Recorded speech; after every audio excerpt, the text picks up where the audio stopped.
Oramos, Señor, queremos usar este servicio navideño para sincronizar a los que quizás hoy se suman a esta congregación con el tema de Génesis, pero sobre todo para apuntar a la tremenda necesidad que teníamos de una Navidad, la primera Navidad.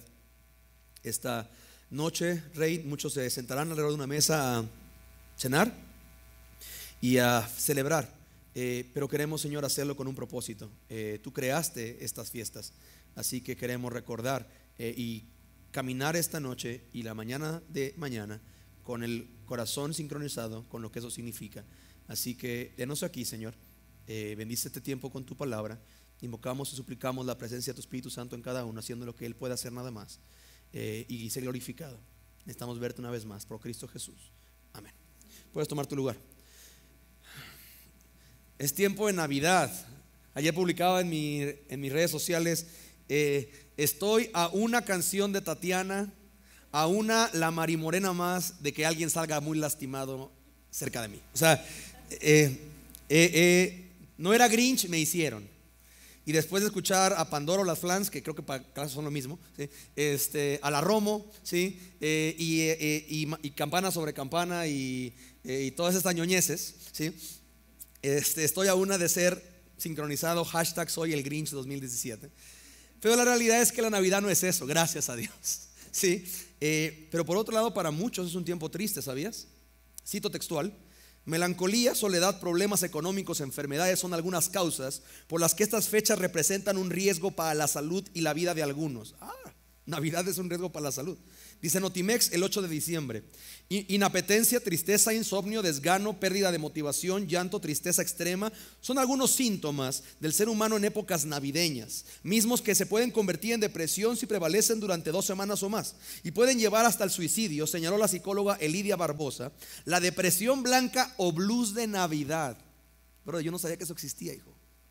O sea, hoy que tú estás agüitado, ya tienes una excusa. No estoy agüitado, tengo depresión blanca. O estoy en el blues de Navidad. Hasta se oye fresa, hijo, ¿sí?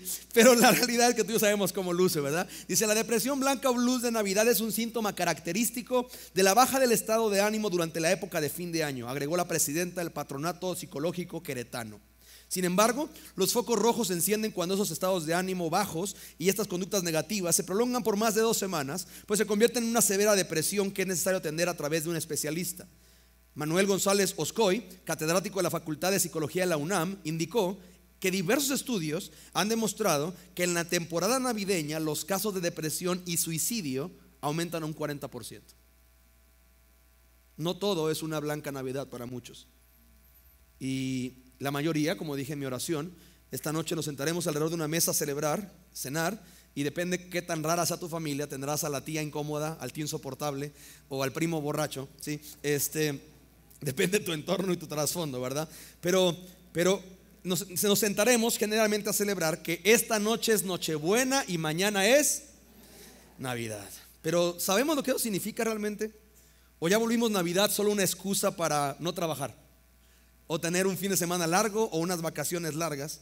Hoy vamos a ver el mensaje en 3 puntos principales que en pantalla van a aparecer. Y para muchos, a diferencia de un estudio regular de Horizonte en el que vamos verso a verso estudiando la palabra, que retomaremos eso en dos domingos, hoy vamos a ver y a exponer literalmente en 3 porciones muy útiles lo que Dios quiere para ti y para mí. Vamos a ver dónde estás en Navidad en Génesis 3. Después veremos mi decisión, mi ofensa y mi tremenda necesidad en 2 de Samuel 12. Y terminaremos con un hijo nos es dado. Eso es Navidad en Isaías 9:6. ¿De acuerdo? Muchas de las porciones te las voy a poner yo en pantalla para efectos de ayudar a gente que viene como invitada, familiares que vienen de visita, a poder acompañarnos y seguir la narrativa del mensaje. El primer punto es: ¿dónde estás esta Navidad? Leo hizo un gran trabajo exponiendo esto, porque no voy a entrar en los detalles que él ya muy bien explicó. Quiero usar Génesis 3 para conectarnos con Navidad, ¿sí? Si te fijas, la pregunta que Dios le hace al hombre es: ¿dónde estás? ¿Sí? ¿Dónde estás tú? Es la pregunta en el versículo 9, Génesis 3:9. Mas Jehová llamó al hombre, y empieza a marcar este tema de llamó, ¿verdad? Jehová llamó al hombre y le dijo: ¿dónde estás tú? Ahora, lo hemos hablado muchas veces aquí. No es que a Dios se le perdió a Adán, ¿sí? Sino es una pregunta para que Adán se ayude a ubicarse, ¿sí? Hoy hay muchas buenas aplicaciones. Hoy no requieres, hoy hay, por ejemplo, hay un tema, y gracias por ello, que tú das de alta a tu familia en tu teléfono y tú no tienes que marcarle para ver dónde está. Tú abres una aplicación y ves exactamente en qué punto del planeta está tu hermano o hermana, papá, mamá, hijo y demás. Yo sé que aquí hay gente que es súper celosa y freak, que le estoy dando como leña para estoquear a su amado, ¿sí? Pero la realidad es que ya hoy ya es mucho más fácil ubicar a alguien, ¿cierto?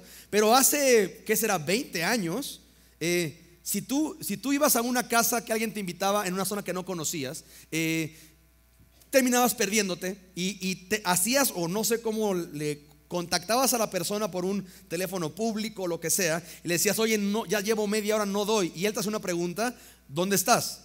Entonces tú decías, mira, estoy aquí en la esquina, tengo a mi izquierda un Vital. ¿Te acuerdan cuando había Vitales? Tengo a mi izquierda un Vital y a la derecha está la tienda de abarrotes de Doña Chonita, ¿sí? Y él te decía, ya sé, quédate ahí. Entonces si era un buen amigo, él agarraba su vehículo y se movía hasta donde tú estabas, se emparejaba con tu carro y te decía, ¿qué? Sígueme. Y al tú seguirle, él llevaban al destino que ambos deseaban, llegaban a casa. Pues Dios está haciendo algo muy parecido con Adán en este momento, ¿sí? Nuestro Señor es el consejero por excelencia. La primera consejería registrada se registra en Génesis 3. Dios pudo haberle dicho a Adán, Adán, ¿es neta? O sea, te di una instrucción, brother. ¿Es neta que te estás escondiendo atrás de un árbol? Una pregunta. Ahora me encanta la ingenuidad del hombre caído. ¿Te estás escondiendo en el huerto que quién creó? Atrás del árbol que quién creó. Y te tapaste tu desnudez con las higueras que quién creó. Y tú crees que te vas conmigo. Por eso me encanta cuando gente como que no, pastor, que sabes que como que ya estoy muy cansado de esto del cristianismo. Me voy a tomar unas vacaciones de Dios. Neta, en el planeta que Dios creó, con la vida que Dios te dio, y te vas a tomar unas vacaciones de Dios. Diría con Cristian, cosi. Ya le dice, estás bien chavitito. Él dice así ya también, ¿sí? Y mi tema, familia, es de que Dios está tratando con Adán como Dios trata, con mucha sabiduría y con mucha paciencia. Él hace una pregunta, ¿dónde estás? Él trata con preguntas con sus siervos, ¿sí? Y está esperando una respuesta. Y Adán podía, ante la revelación de Dios llamándolo, que eso es un lujo, debes entender, porque Dios sabe que ellos pecaron, y era apropiado que él no le volviera a hablar por la eternidad. Pero Dios toma la iniciativa y busca a Adán y a Eva. Y pudo, ¿sí cachas que Dios pudo habérsele aparecido a las espaldas de Adán y hacerle así? ¿Qué hubo? ¿Sí? Humillarlos, avergonzarles. Pero no, Dios decide modelarnos una gracia de cómo trata Dios al pecador, e inicia preguntándole, ¿dónde estás? ¿Sí? Dios no hace preguntas necias. Creo que en todo el Antiguo Testamento no hay una pregunta más específica y perfectamente diseñada para ayudar al hombre a dar con el verdadero problema. ¿Dónde estás? Es una pregunta para que Adán tuviera que responderla y decir, exacto, ¿dónde estoy? ¿Qué rayos hago escondiéndome de Dios? ¿Sí? No solamente Él me hizo, sino que me ha dado este espectacular lugar y me dio una mujer por compañera. Yo me equivoqué, pero iré con Él y le pediré perdón. En ningún momento Dios me ha dado razones para desconfiar de Él o dudar de su amor. Yo la regué, apelaré a su bondad y pues me someteré a lo que Él diga. No. Pero no. Hay una tesis que habla de qué hubiera pasado si Adán se hubiera arrepentido. Sí, pero no sabemos. Adán empezó a mostrarnos los síntomas de un corazón que no está bien y cuya relación con Dios ya no es acorde con el diseño. Veremos a detalle algunos de esos síntomas que por primera vez aparecen en Génesis 3. ¿Sí? Tú y yo los leímos. Tuve miedo, habla de vergüenza. Esos elementos no aparecen antes en Génesis. Miedo, vergüenza, desconfianza y esconderme de Dios aparecen por primera vez después de que el pecado aparece en la escena. ¿Sí? La palabra pecado como tal no aparece aquí. Aquí aparece la revelación del pecado, por decirlo así. Pero esencialmente comunica un concepto de una ofensa. De una ofensa, ¿sí? Irónicamente, por ejemplo, en el griego, anomía se traduce como un desorden. ¿No se te hace muy interesante? Da una página atrás en tu Biblia, Génesis 1, versículo 2. Y la tierra estaba, ¿cómo? Desordenada y vacía. ¿Y qué fue lo que activó una diferencia? ¿Se acuerdan Génesis 3? Y dijo Dios, sea la luz, y fue la luz. ¿Sí? Versículo 6. Luego dijo Dios, hagamos en medio de, ¿sí? Y dice versículo, ¿cómo termina el versículo 7? y fue así, ¿sí? Después el 9 dice, y dijo también Dios, júntense en las aguas, etcétera, etcétera. ¿Y cómo termina el versículo 9? Y fue así. Y el 10 dice, y llamó Dios lo seco, ¿verdad? Versículo 11, ¿cómo termina el versículo 11? Y fue así, produjo la tierra, etcétera, etcétera. ¿Cómo termina el versículo 12? Y vio Dios que era bueno. ¿Y se acuerdan que a partir de aquí vimos cuál es la palabra más repetida en Génesis 1? Bueno, bueno, bueno, bueno. Hay un diseño. Cuando Dios dice algo y es así, el resultado es bueno. Vamos a ver eso a detalle un poquito más adelante. Pero pecado es esencialmente en término legal, es este rechazo a una instrucción o a la voluntad de Dios. En otro sentido, por ejemplo, deportivo, se explica como una falla o un error. En la arquería, por ejemplo, yo practiqué arquería unos meses. Todavía tengo mi arco ahí que creo que ya te quiero vender porque no tengo tiempo de hacerlo, ¿sí? Pero en el arco, por ejemplo, tú tienes tu arco, agarras la flecha, estiras y mira, si sueltas, por muy malo que seas, brother, tú esperas darle la paca, ¿sí? O sea, no, quizás no en el centro, pero pues por lo menos darle a la paca esa. Ahora, ese es tu objetivo. Estás diseñado para soltar la flecha y dar en la paca. Ahora, si tú sueltas la flecha y le das a Doña Paca, que vende quesadillas en el estacionamiento, brother, eso no está bien. Eso no está bien. O sea, eso es un pecado, es una falla. La flecha tendría que dar en esta paca, no en Doña Francisca, que está en el estacionamiento vendiendo gorditas, brother, ¿sí? Eso es pecado. Tu vida y la mía están diseñadas para operar en un punto. Cuando se desarrolla y termina en otro, eso nos tiene que gritar: esto no está bien, ¿sí? Tu vida y la mía están diseñadas para, como lo vimos en Génesis, representar a Dios.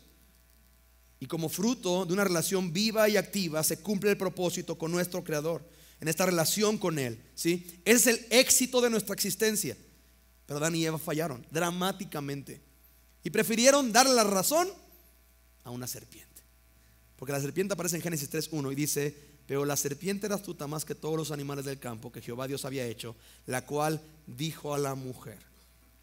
¿Entiende esto? Hasta este momento Dios dice, la creación responde, todo está bien. Pero en este momento aparece otro eje en la conversación.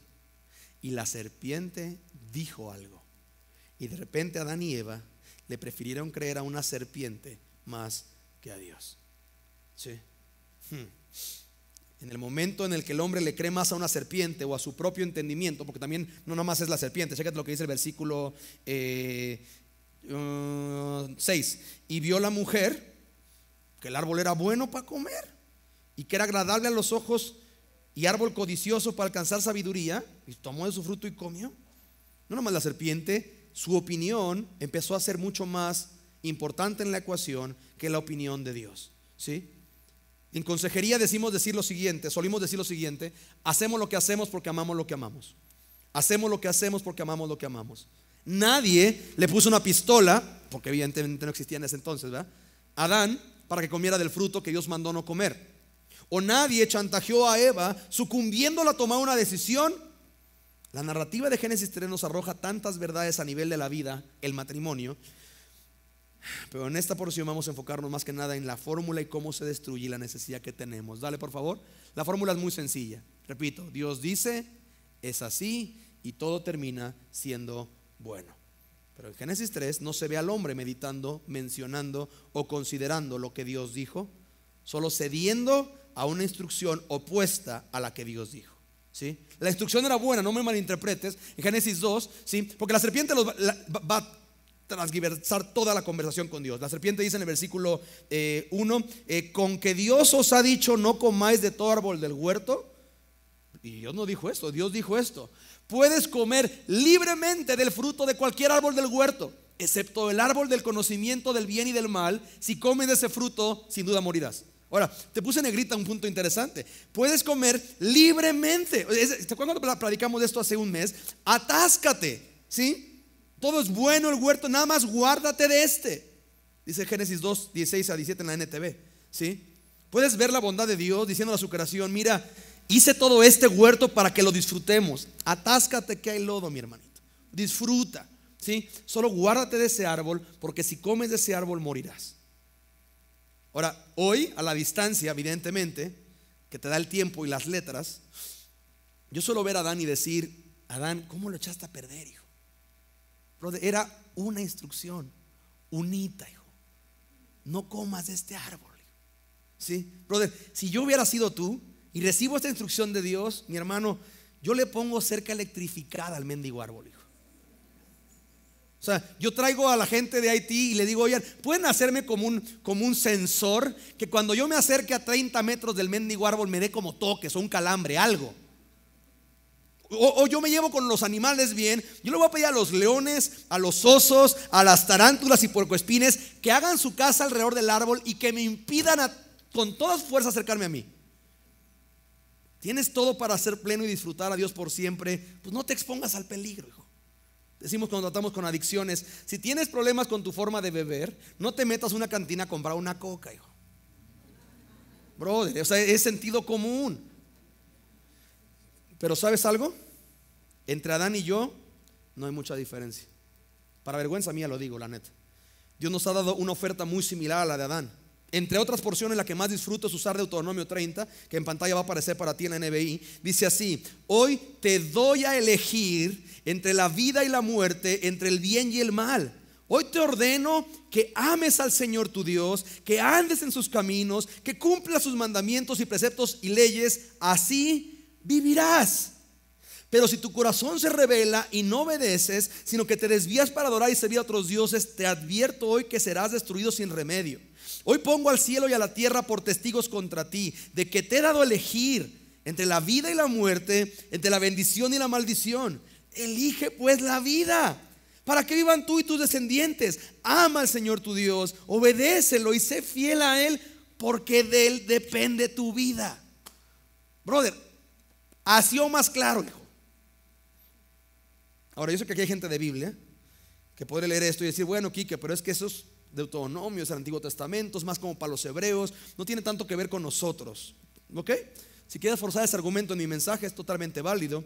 Pero ¿qué te parece? Te llevo unos años más adelante, cuando Cristo mismo, nuestro Redentor, en una conversación se encuentra, dale por favor, se encuentra diciendo esto con un experto de la ley, ¿sí? Entonces se presentó un experto de la ley y para poner a prueba a Jesús le hizo una pregunta: maestro, ¿qué tengo que hacer para heredar la vida eterna? Jesús le replicó: pues ¿qué está escrito en la ley? Deuteronomio, o sea, en Pentateuco, ¿va? ¿Cómo la interpretas tú? Como respuesta el hombre citó: ama al Señor tu Dios con todo tu corazón y con todo tu ser y con todas tus fuerzas y con toda tu mente, y ama a tu prójimo como a ti mismo. Y Cristo le contestó: bien contestado, haz eso y ¿qué? Por consecuencia, no hagas eso y ¿qué? Morirás. ¿Ves su mismo tono? Lo registra en Lucas 10:25, ¿verdad? Yo todavía y tú la tenemos más clara que Adán, brother. No se trata de un árbol, se trata de amar a Dios. Lo demás es solo un síntoma de que estoy pecando, fallando, ofendiendo, ya que menosprecio a Dios y lo que Él me ha dicho. Adán se dio ante otra opinión, porque cayó en el error y en el engaño de considerar otra opinión o la suya más importante, verdadera y válida que la de Dios. Yo sé que aquí hay gente que es nueva en esta iglesia. Ahorita que oía que Jacobo decía hay muchos que vienen por primera vez. Y es como, oye, Quique, pero es que yo no sabía eso. Yo no sabía eso, Quique. Si hubiera sabido yo eso hace 25 años, pues quizás me hubiera ahorrado muchas heridas. Pero Dios puso en ti una conciencia. La puso en mí antes de que yo conociera el evangelio, que me incomodaba cuando yo hacía, pensaba o deseaba algo que en el fondo sabía que no estaba bien. Romanos 2 habla de eso, que también puso esa conciencia en ti. Y si estás escuchándome, sabes que también tú veías injusticias y en el fondo sabías, eso no está bien, y ni siquiera habías leído la Biblia una sola vez, ¿sí? Lo que nos va a conectar de nuevo con Génesis 3, porque la narrativa nos va a dar muchos síntomas muy interesantes. Versículo 9: mas Jehová Dios llamó al hombre y le dijo, perdóname, desde el versículo 10, y oyeron la voz de Jehová, 8, perdóname, que se paseaba en el huerto al aire del día, y el hombre y su mujer se escondieron de la presencia de Jehová Dios entre los árboles del huerto. Mas Jehová Dios llamó al hombre y le dijo, ¿dónde estás tú? Y respondió, oí tu voz en el huerto y tuve miedo. Primera vez que se menciona miedo en la Biblia, porque estaba desnudo y me escondí. La NTV dice, estaba avergonzado y me escondí. Toma 2, versículo 11. Y Dios le dijo, ¿quién te enseñó que estabas desnudo? ¿Has comido del árbol que yo te mandé no comieses? Brother, toma 2. Yo te quiero que te arrepientas. ¿Quién te enseñó que estabas desnudo? ¿Comiste lo que te dije que no comieras? Ahora, no era para que Adán hubiera dicho, La neta sí. Perdóname, la regué. Creo que la respuesta a la primera pregunta, ¿dónde estoy? Sería estoy mal. ¿Y qué hago aquí? Pero y eso sería increíble, ¿verdad? No. Versículo 12. Y el hombre respondió: pues la mujer que tú me diste por compañera me dio del árbol y yo comí. Tú puedes jugar y creer que tu justificación, tu historia es válida para no sentirte tan mal, ¿sí?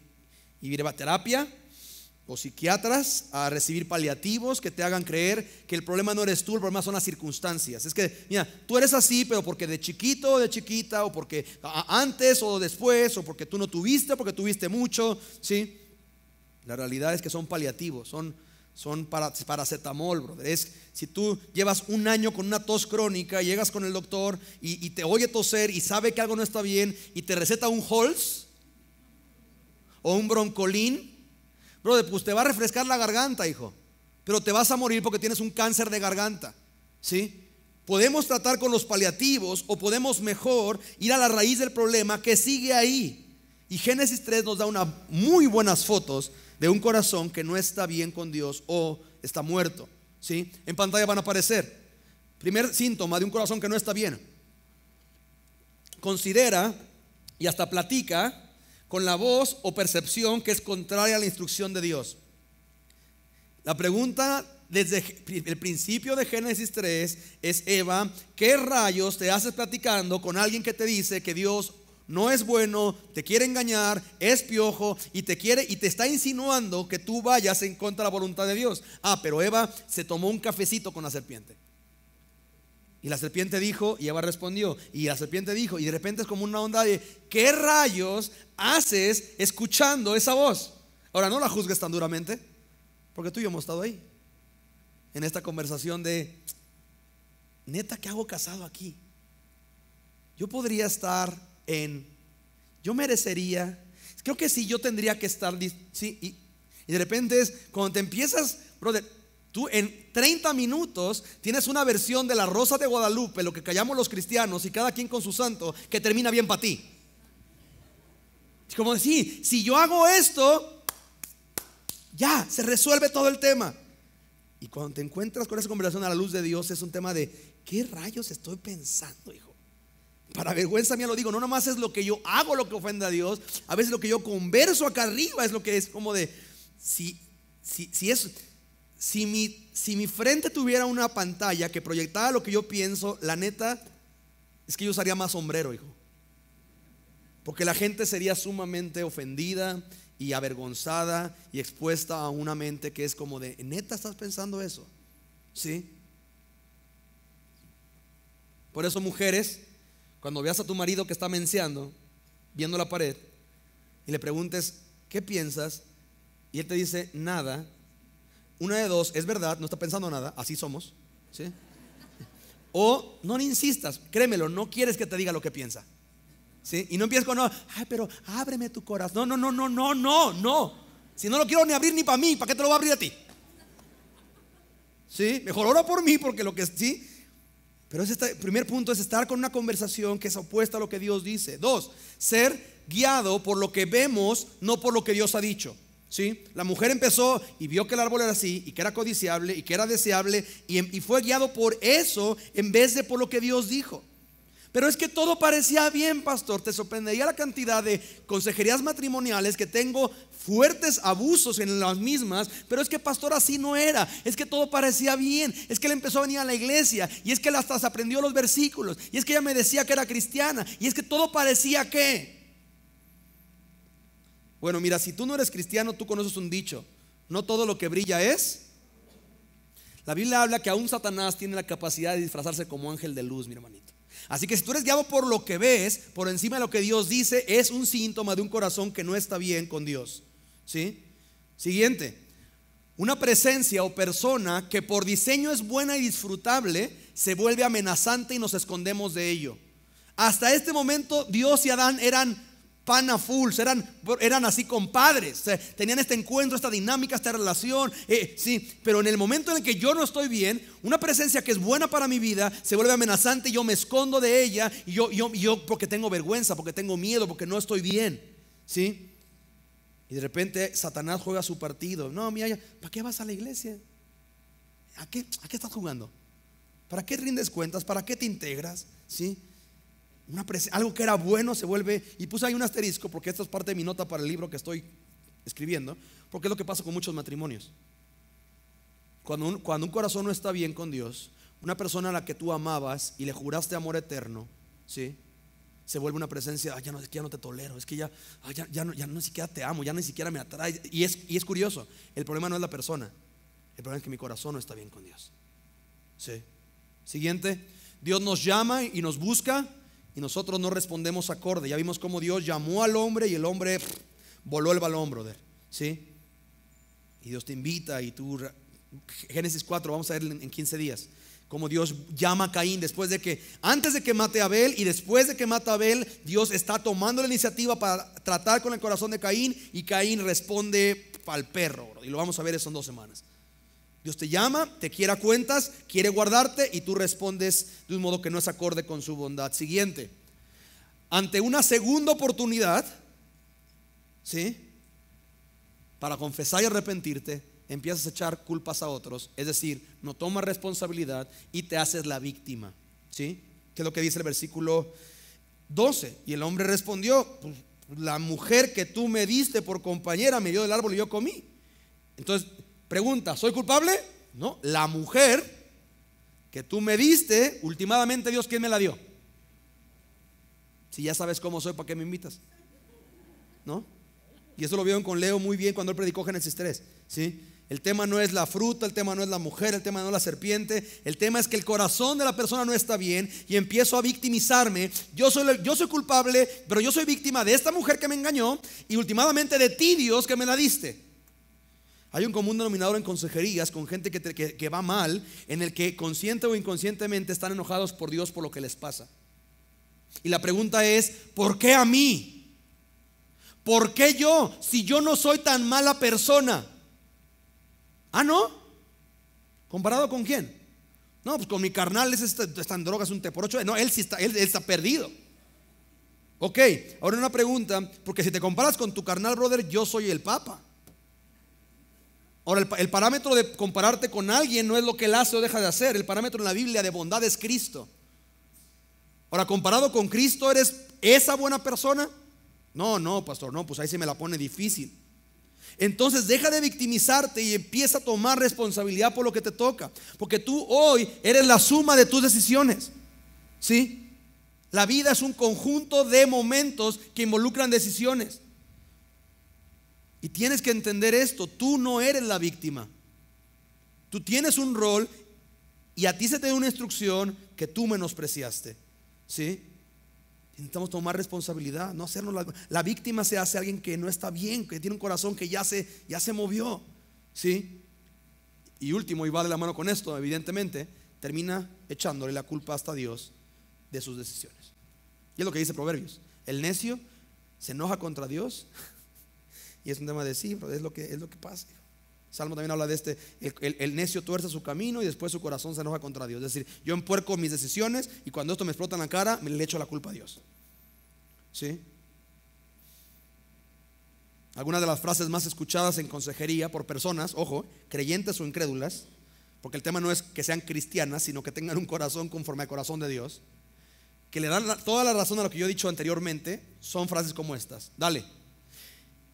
Es que si mi esposa fuera, espacio en blanco, yo sería, espacio en blanco. ¿Sí? Entonces el responsable de cómo está mi matrimonio siempre es alguien más. Es que si mi esposa fuera acá más proactiva en el tema de intimidad física, yo sería más atento. No, es que si mi esposo fuera más caballeroso y sensible, yo sería más. Y entonces siempre lo que va a activar lo que yo hago es lo que hace alguien más. Y la culpa de cómo estamos nunca es mía, es del otro, porque es más fácil siempre. ¿Sí? Siguiente. Es que como de niño espacio en blanco, por eso yo, espacio en blanco. ¿Sí? Esencialmente fue algo que me pasó de niño, lo que tiene la culpa de que yo sea X o Y. Y sabes una cosa, no sé tú, pero hay gente que ha sufrido mucho más que tú y no acabó así. El parámetro yo no lo puedo usar como excusa de, es que, porque repito, hay gente que no nada más no le hicieron, es que no me amaron, es que no me atendían, es que mi papá no me daba lo que yo quería, sino hay gente a la que literalmente sufrió muchísimo más. Y sabes una cosa, no lo veo con tus problemas, ¿sí? Entonces tenemos que quitar este elemento de que las circunstancias o tu formación fueron los determinantes. Ojo, no te digo que no afecta, pero no es lo determinante. Siguiente, es que yo creía que Dios quería que tomara esa decisión. Todo parecía estarse dando, cuando la evidencia es que no hay en la persona una relación saludable con la palabra de Dios, y por ende es guiada por circunstancias y sentires. ¿Conoces a alguien así? Oye, ¿por qué te metiste en eso? Es que sentí que era lo correcto, es que sentí que era lo que quería que Dios hiciera, ¿sí? Siguiente.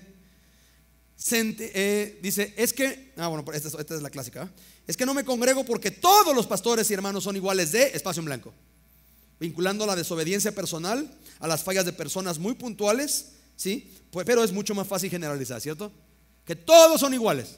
Es que tú nunca, es que tú siempre. ¿Conoces a alguien así? Que tarda nada más 2 frases en empezar con los nunca y los siempre. Es que tú nunca o tú siempre Ubícate esto, cuando tú empiezas con nunca y siempre, de una vez empiezas a ver como, creo que estoy muy adánico ahorita. ¿Sí? Dale, por favor. Sentí en mi corazón que era lo correcto y terminé todo mal, por ser guiado por mi percepción, no por Dios. En fin, creo que ya agarraste la idea. ¿Sí? El problema de Adán en Génesis 3 sigue siendo nuestro problema hoy en 2017. Dejamos a Dios, nos volvemos nuestro propio Dios y por ende seguimos nuestro consejo, menospreciando el de Dios. El resultado, crisis, despropósito, desesperanza, ruina, heridas propias o a otros que supuestamente amamos, y todo lo opuesto a lo que Dios quería que experimentáramos con Él. Con eso vamos al segundo punto del mensaje: mi decisión, mi ofensa y mi tremenda necesidad.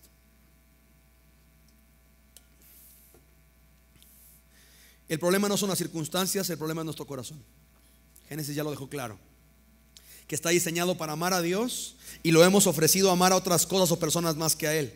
Eso es pecado, ¿sí? El resultado solo le da la razón a Dios. David lo experimentó muy bien en el Salmo de arrepentimiento, después de que fue confrontado en 2 de Samuel 12. No vayas ahí, te lo voy a poner en pantalla, pero tú seguramente recuerdas el momento. Han pasado meses en el que David, en el tiempo de la guerra, no fue a la guerra, sino que se quedó en su casa y subió a su balcón y vio a una mujer bañándose. La mujer se llamaba ¿cómo? Betsabé. Y se le hizo fácil, brother. ¿Sabes qué? La mandó traer. Su general le dijo, su majestad, es que es mujer de Urías, esencialmente tu siervo. Tan era siervo y cercano del rey, que vivía cerca del rey, ¿sí? Y el rey no le importó. Urías estaba en la guerra, la mandó traer, se acostó con ella y termina embarazada, ¿sí? Meses han pasado, parece que ya todo está bien, ya se tejió un homicidio, Urías ya no está en la cena y David se casa con Betsabé. Pero hay un tema, que la Biblia dice que la paga del pecado es ¿qué? Muerte. Y aparece en 2 de Samuel 12 el momento más vergonzoso cometido por David. Johnny Hunt dice lo siguiente, dale por favor, te lo puse: todo hombre, sin importar lo piadoso que sea, está a una decisión de su acción más estúpida y vergonzosa. ¿Qué razón tiene mi buen Johnny Hunt? ¿Sí? David, en esta tarde, en vez de estar en la guerra, prefirió estar cómodo y cometió el mismo tema que Adán y Eva. Fue guiado por lo que vio, menospreció el consejo de Dios y eso desencadenó adulterio, homicidio, asesinato intelectual de uno de sus guerreros más cercanos y la vergüenza para algunos de los involucrados, empezando por David, que no solamente iba a perder al bebé que gestó con Betsabé, sino que en este momento, un poquito antes de eso, se le iba a aparecer el profeta Natán. Dios se le aparece a Natán y le dice: ve a hacer una visita a mi siervo, ¿no? Y muy al estilo Dios, no le dice: David, tú eres un adúltero, asesino y mereces morir. No, Dios es mucho más fino que eso. Muy al estilo Dios, no empieza culpando o atacando para avergonzar. Con toda la clase que Dios enseña, le muestra a Natán cómo hablarle a su siervo David, para generar una reacción en el corazón acorde con un corazón conforme al corazón de Dios. Natán le va a narrar una historia que en pantalla te la puse con énfasis añadido, porque te puse una notita ahí que dice lo siguiente: el Señor envió a Natán para que hablara con David. Cuando se presentó ante David, le dijo, le cuento una historia. Dos hombres viven en un pueblo, el uno rico y el otro pobre. El rico tenía muchísimas ovejas y vacas, en cambio el pobre no tenía más que una sola ovejita que él mismo había comprado y criado. La ovejita creció con él y con sus hijos, comía de su plato, bebía de su vaso y dormía en su regazo. Era para ese hombre como su propia hija. Pero sucedió que un viajero llegó de visita a casa del hombre rico, y como éste no quería matar ninguna de sus ovejas o vacas para darle de comer al huésped, le quitó al hombre pobre su única ovejita. Dice la Biblia, tan grande fue el enojo de David contra aquel hombre que le respondió a Natán: tan cierto como vive el Señor, que quien hizo esto merece la muerte. Te puse entre paréntesis mi nota. Interesante que David sabía que ante una ofensa así, la muerte era algo apropiado como sentencia.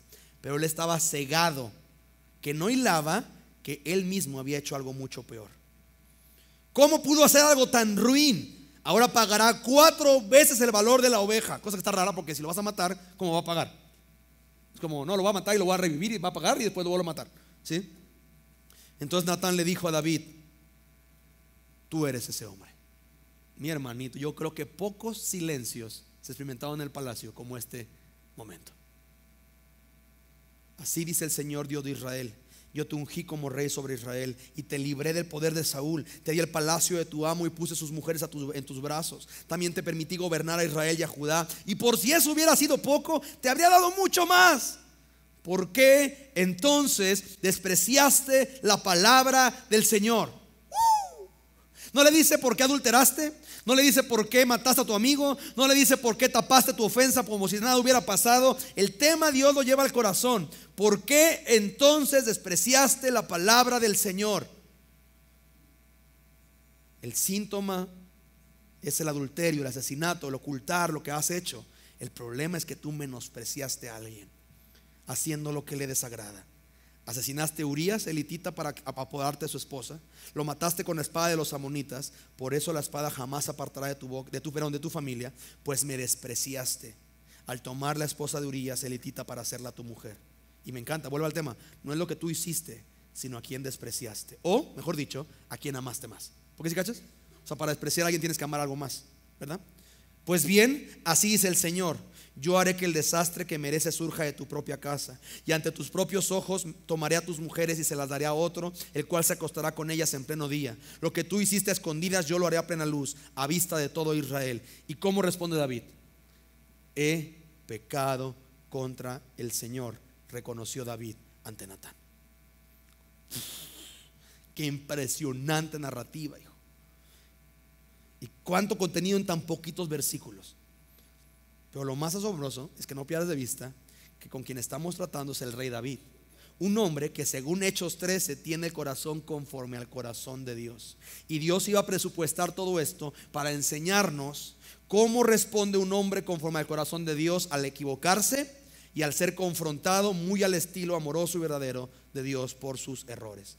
La sentencia es dura, pero el mismo David reconocía con la historia de la ovejita que el malvado merecía la muerte. Y Dios va a sentenciar a David. Pero al escuchar la sentencia, qué diferente respuesta a la de Adán, ¿cierto? Que al ser llamado a cuentas, o Caín en Génesis 4, lo vamos a estudiar en 2 semanas, al demandársele razón por su hermano, dan excusas, se indignan, se victimizan. David, ante la exhortación o la confrontación de Natán, él pudo haber dicho lo siguiente. Dale, por favor. Bien, David pudo haber dicho esto: oye, Dios, tranquis, pues mira, no todo fue mi culpa. Pues ¿quién le manda a Betsabé a andarse bañando a mediodía? Pues si ya sabe que yo la veo de mi balcón, ¿para qué se anda bañando a esas horas? Oh, dale. Pues si Urías ya sabe cómo soy, ¿para qué se viene a vivir cerca de mí y deja a su mujer sola? Oh, bueno, entiende, Dios, pues soy hombre, tengo necesidades. Y pues me gustó en ese momento Betsabé, pues ¿qué tiene de malo? Oh, mira, es que Dios, mira, entiende esto. De niño fui muy rechazado. Y pues ni siquiera mi papá creía en mí, ¿se acuerdan? ¿Te acuerdas? Pues por eso tengo un tema de aceptación y pues por eso soy implacable. Cuando algo se me mete en la cabeza, lo tengo que hacer. Oh, últimamente, Dios, tú tienes la culpa. ¿Para qué me pones por rey?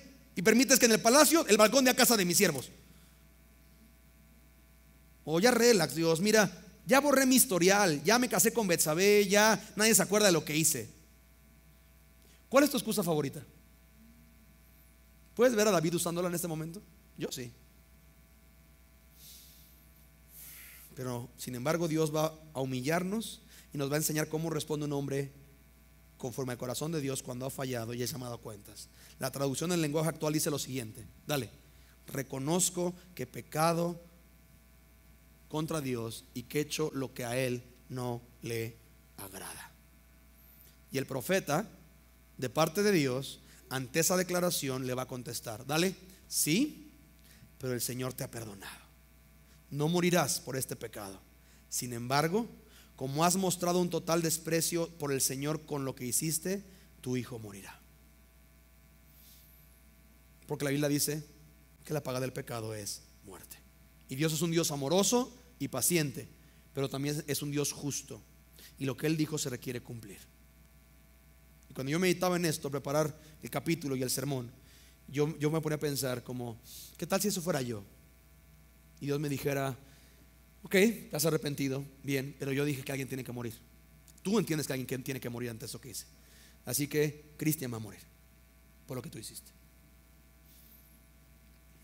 Porque al final del día la sentencia se tiene que ejecutar. Ahora, no, quiero hacer un paréntesis aquí. No desconectes esta necesidad de que un hijo muera en lugar de David por su pecado, porque es clave para lo que terminaremos de ver en el sermón. Pero volviendo un poquito al diseño, ¿verdad? ¿Recuerdas cuál era la palabra más repetida en Génesis 1? Bueno, bueno, bueno, bueno. ¿Y te acuerdas cuando te enseñé esto? Que te dije que el sándwich se cerraba en Génesis 5. La palabra más repetida en Génesis 5, ¿cuál era?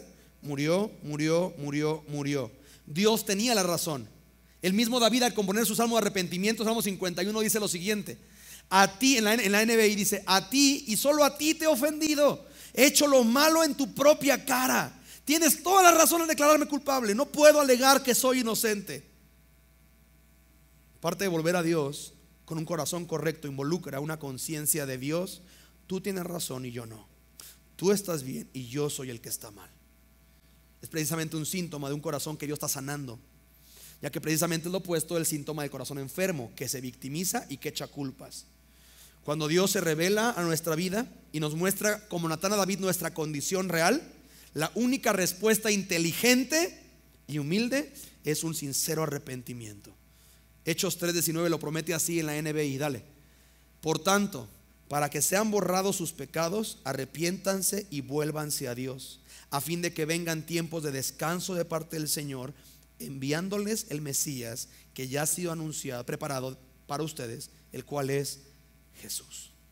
Qué curioso, familia, que en Hechos vincula el arrepentimiento y conversión para perdón e inocencia con Jesucristo siendo enviado, porque eso nos va a conectar con el tercer punto del sermón. Un hijo nos es dado. Sí, eso es Navidad. ¿Recuerdas que te dije que no perdieras de vista el tema de que un hijo requería morir para que David no? Pues bueno, un mejor y más eterno hijo necesitaba venir y morir por nuestro pecado. Y amo cómo Dios se lo iba a proveer a sí mismo. Como Abraham, Dios vio cómo Dios se proveyó el sacrificio para que no perdiera Abraham a su hijo. Dios se iba a proveer un hijo, su hijo. Cuando meditaba en esto no podía más que inclinar mi cabeza y decir gracias, porque si hubiera sido cristiano no sé cómo hubiera yo podido caminar eso. Y Dios un hijo tenía que morir. Iba a morir por mi pecado y el tuyo. Isaías 9:6 en la Biblia textual dice lo siguiente, dale por favor: porque un niño nos es nacido, un hijo nos es dado. El dominio estará sobre su hombro y se llamará su nombre admirable, consejero, Dios fuerte, Padre eterno, príncipe de paz. Eso, familia, es Navidad. En pantalla te pongo mis notas textuales para que no pierdas detalle.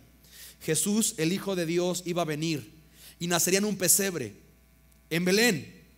Crecería y viviría sin pecado, haciendo solo la voluntad del Padre, registra Juan 5:30, 2 Corintios 5:21, y sería entregado y juzgado como un criminal. Incluso un criminal llamado Barrabás iba a salir libre para que Jesús sufriera su condena, y la tuya y la mía.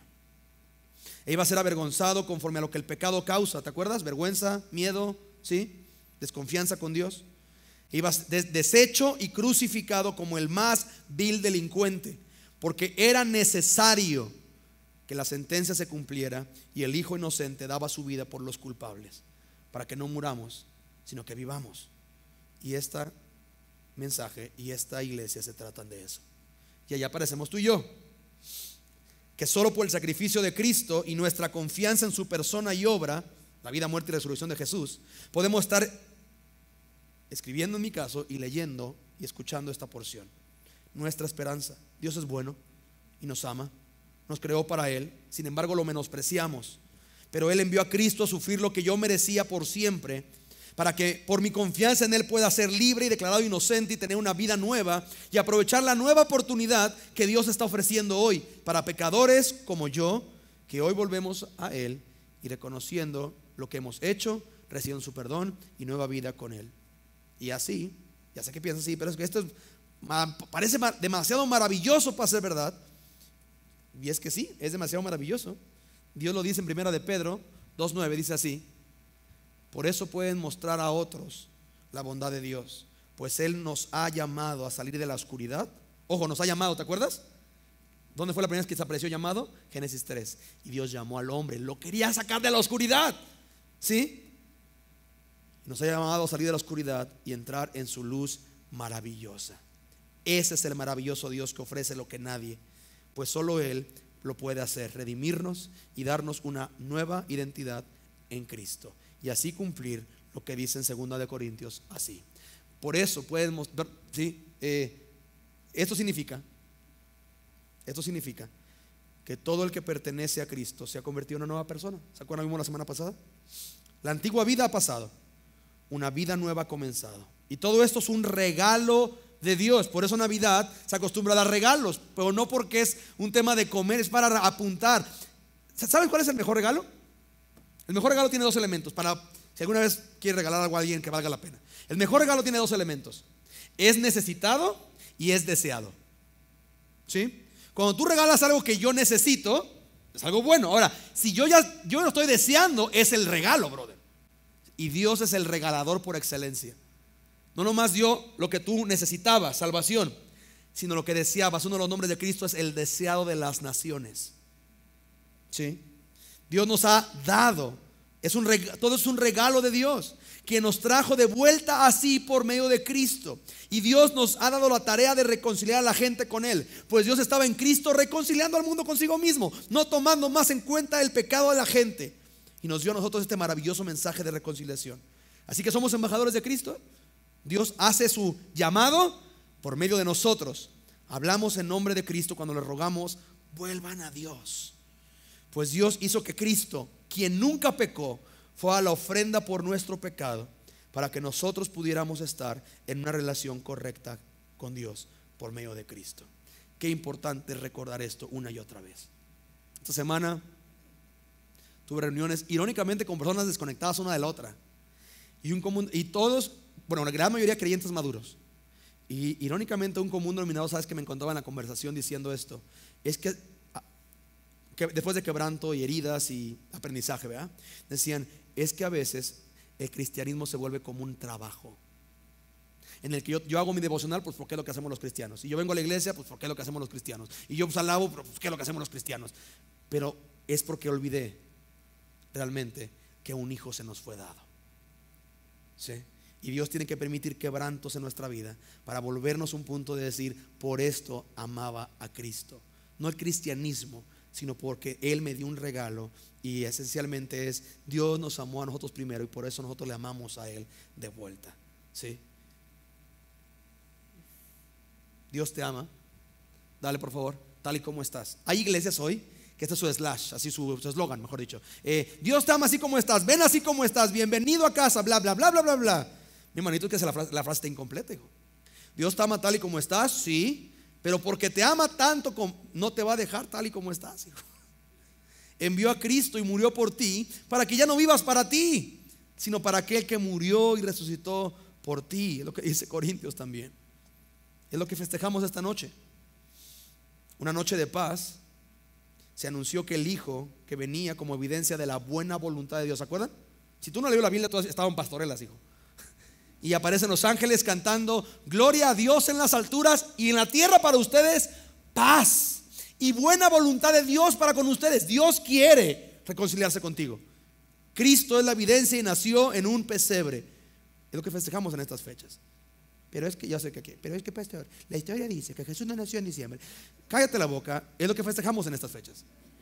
¿Sí? Porque no sé tú, pero aquí hay gente que celebra su aniversario cuando no es su aniversario. Y no tienes problema con eso, ¿verdad?